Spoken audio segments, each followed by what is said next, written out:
Bismillahirrohmanirrohim. Assalamualaikum warahmatullahi wabarakatuh. Sebelumnya, perkenalkan nama saya Nur Fatia. Saya di sini sebagai perwakilan moderator dari kelompok 3 yang beranggotakan Nandia Anggita Putri, Ratna Anggraini, Sarah Hoeronisa, dan saya sendiri Nur Fatia. Di sini, saya dan teman-teman akan mempresentasikan teori belajar sosial dari Albert Bandura. Assalamualaikum warahmatullahi wabarakatuh.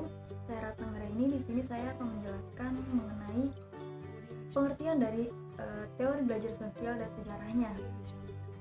Teori belajar sosial atau observational learning theory merupakan perluasan dari teori belajar perilaku yang tradisional atau behavioristik. Teori pembelajaran sosial ini dikembangkan oleh Albert Bandura pada tahun 1986.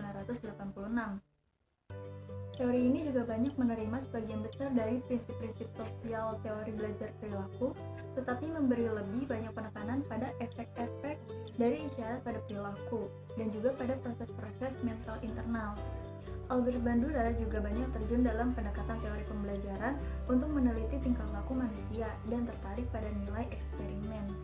Pada tahun 1964, Albert Bandura dilantik sebagai profesor dan seterusnya menerima anugerah American Psychological Association untuk Distinguished Scientific Contribution pada tahun 1980.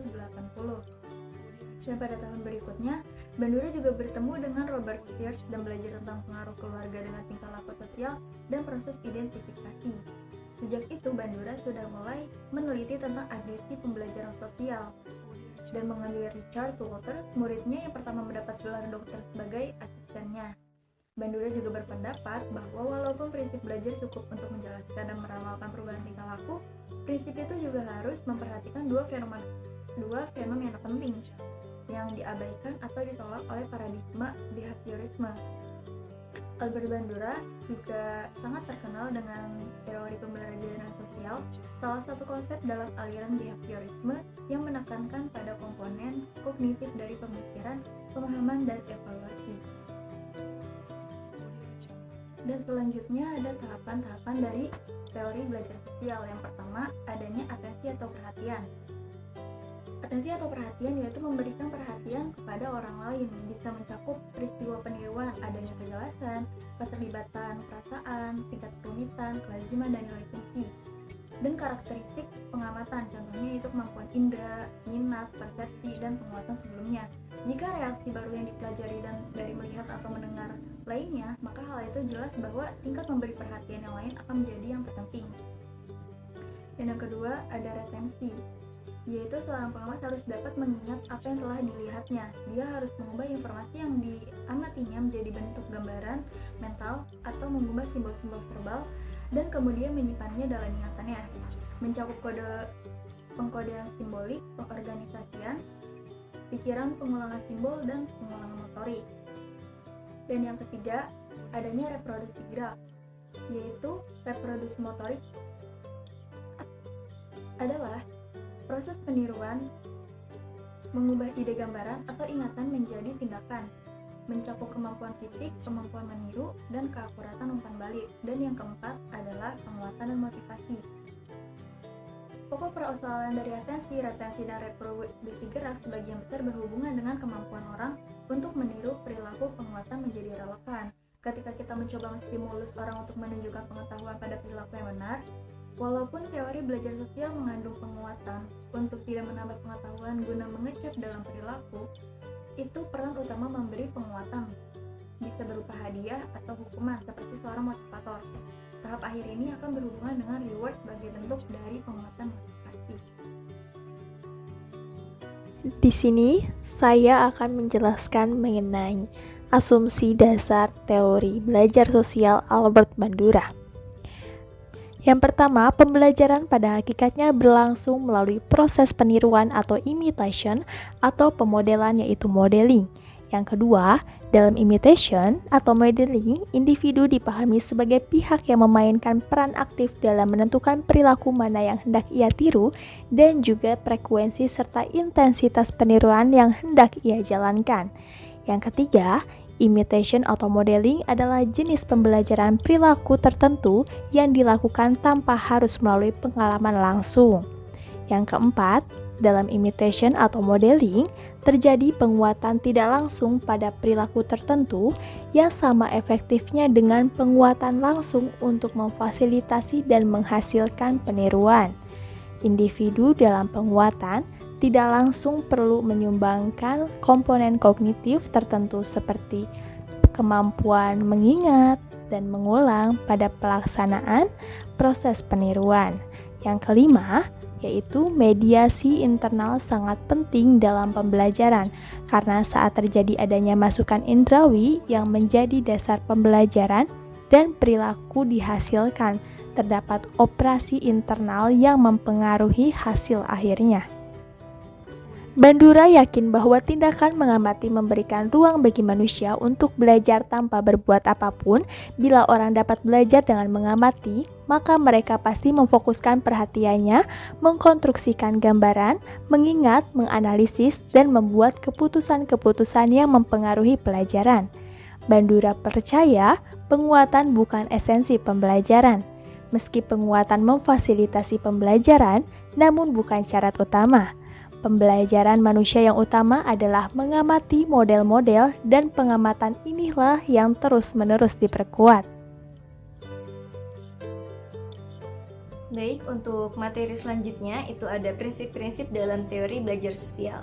Nah, prinsip-prinsip teori belajar sosial Albert Bandura dalam proses belajar mengajar cenderung berorientasi pada yang pertama, itu kepribadian seseorang berkembang melalui proses pengamatan, di mana orang belajar melalui pengamatan. Nah, seseorang belajar melalui proses observasi atau pengamatan terhadap apa yang dianggap memiliki nilai lebih dari dirinya sendiri. Isi teori belajar sosial ini cenderung mendorong hasrat untuk terus belajar. Nah, setiap individu sekurang-kurangnya tetap mempertahankan akal sehat dan kemampuan pertimbangannya yang asli untuk menyikapi berbagai kondisi hidup aktual. Kemudian bergerak menggunakan bakat istimewa, yaitu kesanggupan untuk belajar dari semua pengalaman yang telah dimiliki dan diperoleh selanjutnya. Nah, untuk yang kedua itu belajar melalui proses pengamatan atau modeling. Terjadi proses pengamatan terhadap segala yang dapat ditimba sebagai pengalaman sekarang dan merasakannya. Bahwa manusia selalu hidup pada saat di mana manusia itu hidup dan bukan pada suatu waktu lainnya. Hanya dengan setiap saat menyaring seluruh makna dari setiap pengamatan yang dimatai sekarang ini, maka manusia dipersiapkan untuk melakukan hal yang sama di masa yang akan datang. Ini satu-satunya persiapan yang akan membawa hasil. Nah, untuk yang ketiga, ini determinisme resipokal dalam teori belajar sosial Bandura sebagai pendekatan yang menjelaskan tingkah laku manusia dalam bentuk hubungan interaksi timbal balik yang terus-menerus. Nah, merupakan penerapan makna belajar mengajar dalam fungsi dan daya pedagogis. Bahwa setiap proses belajar mengajar yang bermakna memberi pengaruh timbal balik antara pengalaman kontinuitas dengan interakasi sebagai pengalaman yang bersifat mendidik. Nah, untuk yang terakhir, prinsip yang terakhir, teori belajar sosial berusaha menjelaskan tingkah laku manusia dari segi interaksi feedback yang berkesinambungan antara faktor kognitif, tingkah laku, dan faktor lingkungan. Nah, disinilah terletak kesempatan bagi manusia untuk mempengaruhi nasibnya maupun batas-batas kemampuannya untuk memimpin diri sendiri atau self-direction. Untuk contoh kasus terkait teori belajar sosial, contoh kasus terkait belajar sosial ini kelompok kami mengambil contoh kasus ketika seorang anak ingin belajar mengendarai sepeda. Nah, si anak berkeinginan mengendarai sepeda, ia akan tertarik mengamati para pengendara sepeda dibandingkan dengan orang yang melakukan aktivitas lain yang dia anggap kurang menarik. Nah, ia akan mengamati bagaimana seseorang mengayuh sepeda.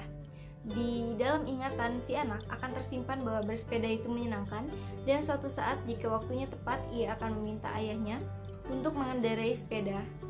Kemudian si anak benar-benar belajar mengendarai sepeda bersama sang ayah.